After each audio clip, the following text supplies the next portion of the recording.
நமஸ்கார், அனைவருக்கும் வணக்கம். Hello everyone, welcome to knowledge தினிமா. மத்தியமாவது செகண்ட் பேப்பரில் ககானியில் கொஸ்டின் ஆன்சர் போட்டுறோம். ஏற்கனவே ஃபஸ்ட்டு செகண்டு தேர்டு போட்டிருக்கேன். இன்றைக்கி ஃபோர்த் லெசன் பார்க்குறோம். பாடம் 4 மௌன் ஹி மந்திரகை, மௌனமே மந்திரம். ஃபஸ்ட் நிம்னலிக்கியத்து பிரச்சனைக்கா புத்தர் लिखिए கீழ்கண்ட வினாவிற்கு பதில் எழுதுக. சிவப்பா और गौरी का घर नरक सा क्यों बना. சிவப்பா மற்றும் கௌரி, சிவப்பான் கணவன், கௌரினா அவரோட மனைவி, அவருடைய வீடு எப்படி நரகமாக இருந்தது. சிவப்பா और கௌரி दोनों கரம் ஸ்வாபாவக்கே தே. சிவப்பா மற்றும் கௌரி தோனும் இருவரும் கரம் ஸ்வாபாவா அப்படின்னா இருவரும் கோபம் கொண்டவர்களாகவும் இருந்தனர். தோனும் ஹமேஷா லடித்தே தே. இவர்கள் இருவரும் எப்பொழுதும் லடித்தே அப்படின்னா சண்டை போட்டுக்கொண்டு இருந்தனர். இஸ்லியே உன்கா கர் நரகசா பனா, அதனால் அவருடைய வீடு நரகமாக இருந்தது. சாதுனே கௌரிகா கவுன்சா உபாய் பத்தாயா. கௌரிக்கு முனிவர் என்ன தீர்வை கூறினார். சாதுனே கௌரிக்கு ஹாத்திமே சாவல் சே பரி ஏக்கு போதல் தீ. சாதுனா முனிவர் கௌரிக்கு கையில் சாவல் ஹாத்திமேன கையில் அரிசி முழுவதும் ஒரு பாட்டிலில் கொடுத்தார். போதல் அப்படின்னா ஒரு பாட்டில் அரிசி நிரப்பி கௌரி கையில் அவர் முனிவர் தருகிறார். பிறகு போலே பிறகு கூறுகிறார் கி என்னவென்றால் ஜப்பு தும்காரி பதி குஷா கர்னே லகாத்த ஹை.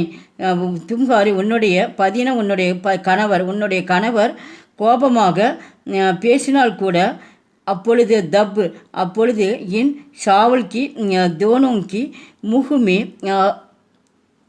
டால் லேனே. உங்களுடைய கணவர் கோபமாக பேசும் பொழுது அந்த நேரத்தில் அரிசியை வாயில் போட்டுக்கொள்ள வேண்டும் என்று கூறினார். முகு அப்படின்னா வாயி, டால்னா வாயில் போட்டுக்கோ அப்படின்னு சொல்லி அந்த முனிவர் கௌரிகிட்ட சொல்கிறார். சிவப்பா और கௌரி கா கர் கைசே ஸ்வர்க பனா. சிவப்பா மற்றும் கௌரியின் வீடு எப்படி சொர்க்கமாக மாறியது. ஸ்வர்க அப்படின்னா சொர்க்கமாக மாறியது. சிவப்பா ஜப் பி குஷா கர்த்தா கௌரி முகுமே சாவல் டால்கர் சுப்பு ரகு ஜாத்தி. சிவப்பா ஜப்பு பி குஷா. சிவப்பா கோபமாக பேசும் பொழுதும் கௌரி வாயில் அரிசியை போட்டுக்கொண்டு சுப்புனா அமைதி நடத்த வாயில் அரிசியை போட்டுக்கொண்டு அமைதியாக இருந்தார். யக்கு சில்சிலா சார் பாஞ்சு தின் தக்கு சல்தா ரகா. இதை தொடர்ந்து சில்சிலா அப்படின்னா தொடர்ந்து 4-5 நாட்கள், தின நாட்கள் அர்த்தம், 4-5 நாட்கள் வரைக்கும் இதை கடைபிடித்தார். பத்தினி கோ சாந்த் தேக்கிக்கர் சிவப்பானா குஷா கர்ணா சோடிதியா. பத்தினா அவருடைய மனைவி அமைதியாக இருப்பதை பார்த்து சிவப்பானா அவருடைய கணவர் கோபத்தை விட்டுவிட்டார். சோடிதியா அப்படின்னா விட்டுவிட்டார். உஷ்ணி பத்தினி சே மாஃபி மாங்கி. கோபத்தை விட்டுவிட்டு தன்னுடைய மனைவியிடம் மன்னிப்பு கேட்டார். மாஃபி மாங்கி அப்படின்னா தன்னுடைய கௌரிகிட்ட மன்னிப்பு கேட்குறார் அவருடைய கணவன். தோனோன் கா ஜீவன் ஆனந்தமயகோ கயா. அவர்களுடைய வாழ்க்கையில் ஆனந்தமயம் மகிழ்ச்சி ஏற்பட்டது. கஹானிக்கு சீக்கிக்காக. இந்த கதையின் நீதி என்ன. பத்தினி ஹோன் யா தோஸ்த் ஹோன்.